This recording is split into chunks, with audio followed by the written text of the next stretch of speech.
కృష్ణం వందే జగద్గురుం. జై శ్రీకృష్ణ. ఈ వీడియో చూసే ముందు ఒక లైక్ కొట్టి జై శ్రీరామ్ కామెంట్ చేయండి. మన జ్యోతిష్య శాస్త్రాలలో డొల్లకర్తరి మరియు నిజకర్తరికి విశేషమైన స్థానం ఉంది. ఈ కర్తరి సమయంలో శుభకార్యాలు నిర్వహించడానికి ఎలాంటి ముహూర్తాలు ఉండవు. ఈ నెల మే 4వ తేదీన సోమవారం నుండి కర్తరి ప్రారంభమై మే 29 శుక్రవారం వరకు ఉంటుంది. ఈ కర్తరి సమయంలో పొరపాటున కూడా కొన్ని పనులను అస్సలు చెయ్యకూడదు.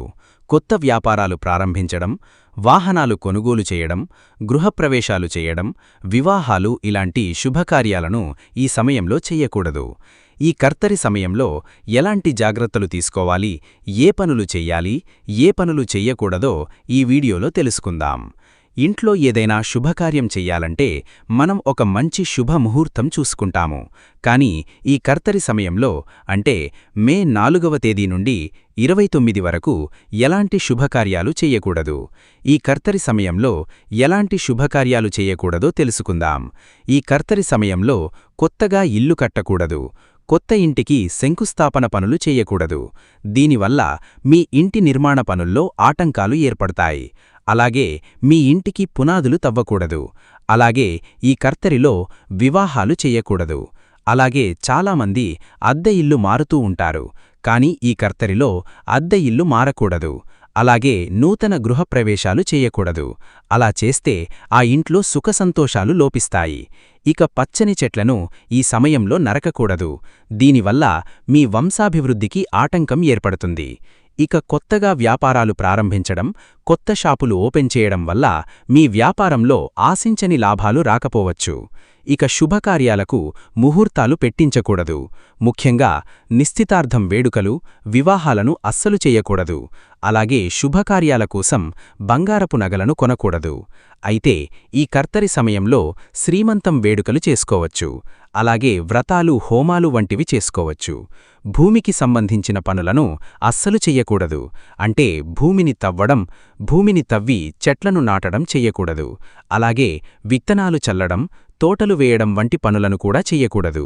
ఈ కర్తరి సమయంలో ఇంట్లో శుభకార్యాలు నిర్వహిస్తే మీ ఇంటికి అరిష్టం జరుగుతుంది. కాబట్టి పండితులను సంప్రదించి ఒక మంచి శుభముహూర్తం పెట్టుకోండి. అలాగే దూర ప్రయాణాలు చెయ్యకూడదు.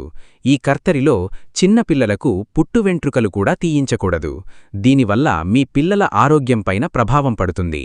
అలాగే ఈ కర్తరి సమయంలో దేవాలయంలో విగ్రహ ప్రతిష్ఠాపన పనులు కూడా చెయ్యకూడదు. ఇక భూమిని కొనుగోలు చేయడం, ఆస్తులు రిజిస్ట్రేషన్ చేయించడం కూడా అస్సలు చెయ్యకండి. అలాగే మీ పాత ఇంటికి మరమ్మతులు చెయ్యకూడదు. ముఖ్యంగా ఈ కర్తరిలో వాహనాలు కొనుగోలు చేయకూడదు. అలాగే పెంపుడు జంతువులను కొత్తగా ఇంటికి తెచ్చుకోకూడదు. అయితే ఈ కర్తరి సమయంలో జపాలు, హోమాలు, పూజలు చెయ్యడానికి ఎటువంటి నిషేధం లేదు. ఈ కర్తరి సమయంలో అన్నదానం, జలదానం చేయడం ద్వారా అనంతమైన పుణ్యఫలితం లభిస్తుంది.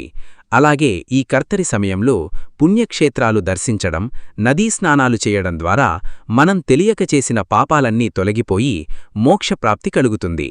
అలాగే ఈ కర్తరి సమయంలో చిన్నపిల్లలకు అన్నప్రాసన వేడుకలు చేసుకోవచ్చు. అలాగే మే 17వ తేదీ ఆదివారం నుండి అధిక జ్యేష్ఠమాసం ప్రారంభమై జూన్ 15 వరకు అధికమాసం ఉంటుంది. ఈ అధికమాసంలో కూడా ఎలాంటి శుభకార్యాలు చెయ్యకూడదు. ఇక ప్రస్తుతం వైశాఖమాసం నడుస్తోంది. అయితే ఈ వైశాఖమాసంలో తెలిసి తెలియక కూడా కొన్ని పొరపాట్లు చెయ్యకూడదు. అవి ఏమిటంటే ఈ వైశాఖమాసంలో తలకు నూనె రాసుకొని తలస్నానం చెయ్యకూడదు. దీనివల్ల అనారోగ్య సమస్యలు ఏర్పడతాయి. ముఖ్యంగా ఈ వైశాఖమాసంలో రాగి వస్తువులు మరియు ఇత్తడి వస్తువులను ఉపయోగించకూడదు. ఈ కర్తరి సమయంలో విశేషంగా సూర్యభగవానుడిని పూజించాలి. మన జాతకంలో సూర్యుడు బలంగా ఉంటే మన జీవితంలో డబ్బుకు లోటు లేకుండా ఉంటుంది. ఈ కర్తరి సమయంలో విశేషంగా సూర్యభగవానుడిని పూజించాలి. మన జాతకంలో సూర్యుడు బలంగా ఉంటే మన జీవితంలో డబ్బుకు లోటు లేకుండా ఉంటుంది. కాబట్టి ఈ కర్తరి సమయంలో ప్రతిరోజూ ఉదయం స్నానం చేసి సూర్యుడికి అర్ఘ్యం సమర్పించి సూర్యుడికి నమస్కారం చేసుకుంటే భోగభాగ్యాలు కలిసివస్తాయి. ఈ వైశాఖ మాసం శ్రీ మహావిష్ణువుకి చాలా ప్రీతికరమైనది. కాబట్టి ఈ నెలలో విష్ణు సహస్రనామాలు చదివితే ఆర్థిక ఇబ్బందులు తొలగిపోయి మానసిక ప్రశాంతత కలుగుతుంది. ఇక అనారోగ్య సమస్యలతో బాధపడేవారు ఈ వైశాఖ మాసంలో ఆవుపాలతో శివలింగానికి అభిషేకం చేస్తే అష్టైశ్వర్యాలు, ఆయురారోగ్యాలు కలుగుతాయి. అలాగే ఈ వైశాఖ మాసంలో నరసింహస్వామిని పూజిస్తే శత్రుబాధలు, రుణబాధలన్నీ తొలగిపోతాయి. ఇక ఇంట్లో పూజ చేసే ఆడవారు తప్పకుండా పాటించాల్సిన నియమాలు, చెయ్యకూడని తప్పుల గురించి ఇప్పుడు తెలుసుకుందాం. ఇంట్లో దీపారాధన చేసేటప్పుడు సూర్యోదయానికి ముందే నిద్రలేచి ఇల్లంతా శుభ్రం చేసుకోవాలి. స్త్రీలు తలస్నానం చేసి కుంకుమబొట్టు పెట్టుకుని పూజగదిలోకి వెళ్ళాలి.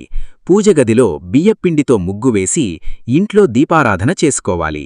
దీపం వెలిగించేటప్పుడు ముందుగా దీపం ప్రమిదలో నూనె పోసి తరువాత వత్తులు పెట్టి దీపం వెలిగించాలి.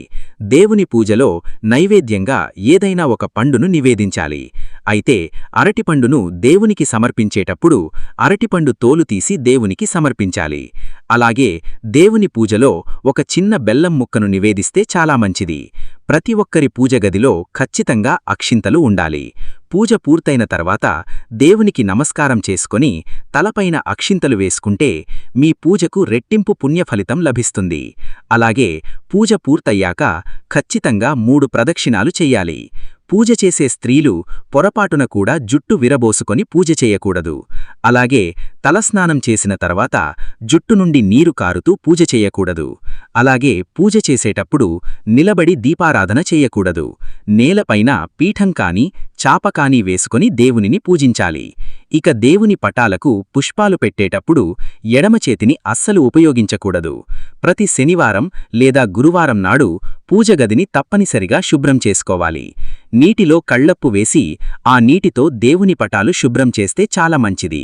మీ పూజగదిలో లక్ష్మీదేవి ఫోటో కింద ఎరుపు రంగు పట్టు వస్త్రాన్ని పెట్టుకోండి.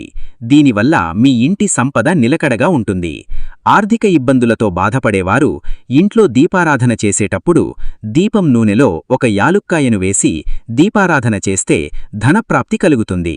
అలాగే నువ్వుల నూనెతో దీపారాధన చేసేటప్పుడు నువ్వుల నూనెలో కొంచెం కర్పూరపు పొడి కలిపి దీపం వెలిగిస్తే మీ ఇంట్లో ఉన్న దుష్టశక్తులన్నీ వెంటనే తొలగిపోయి మీ ఇంట్లోకి లక్ష్మీదేవి అడుగు పెడుతుంది. అలాగే ఆడవారికి పీరియడ్స్ వచ్చినప్పుడు మొదటి 4 రోజులు పూజగదికి దూరంగా ఉండాలి. 5వ రోజున ఉదయాన్నే స్నానం చేసి ఇల్లంతా శుభ్రం చేసుకొని పూజగదిని కూడా శుభ్రం చేసి పూజగదిలో దీపం వెలిగిస్తే మంచిది.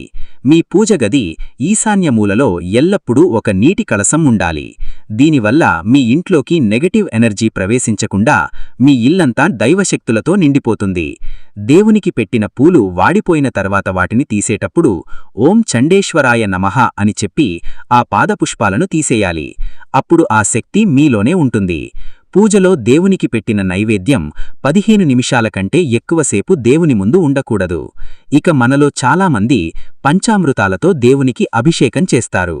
ఒక్కో పదార్థంతో దేవునికి అభిషేకం చేసేటప్పుడు ఒక్కో కోరికను కోరుకుంటే మీ కోరికలన్నీ ఖచ్చితంగా నెరవేరుతాయి. ఇక జాతకంలో శనిదోషాలు ఉన్నవారు ఆంజనేయస్వామికి బెల్లం మరియు శనగలు నైవేద్యంగా పెడితే శనిదోషాలన్నీ తొలగిపోతాయి. ఇక సంతానం కోసం ఎదురుచూసే దంపతులు దీపారాధన చేసేటప్పుడు ఎర్రటి వత్తులతో దీపం వెలిగిస్తే ఖచ్చితంగా సంతాన ప్రాప్తి కలుగుతుంది. అలాగే ధనం కావాలనుకునేవారు పసుపచ్చ వత్తులతో దీపం వెలిగిస్తే ధనప్రాప్తి సిద్ధిస్తుంది. ఇంట్లో దీపారాధన చేసేటప్పుడు ఎడమ చేతితో గంటను ఊపుతూ కుడి చేతితో ధూపం వేయాలి. అలాగే పూజగదిలో మీరు వెలిగించే దీపం దేవుడి విగ్రహం కంటే తక్కువ ఎత్తులో ఉండాలి. మీ పూజగదిలో ఒకే దేవుని ఫోటోలు 2 ఉంటే అవి ఒకదానికొకటి ఎదురెదురుగా ఉండకూడదు.